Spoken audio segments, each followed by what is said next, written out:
Sono passati la settimana scorsa una signora che è classificata dal verde e ci ha detto appunto quali erano i problemi negli alberi. Il primo intervento del comune di Padova mi ha lasciato ben meno che metà a sentire le persone che vivono nel quartiere e che considerano questo parco un po' casa loro. I rami più pericolosi sono stati tagliati, resta molto da fare.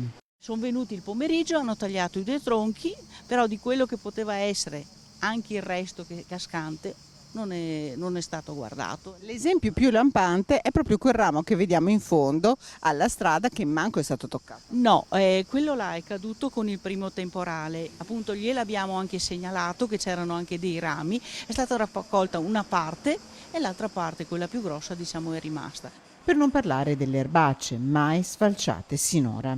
Non si vede nessuno, sporcizia, passano per cambiare i cestini, per carità, però il resto lascia molto a desiderare. È 1,80 m, 1,80 m, vicino alla parte della recinzione 1,80 m.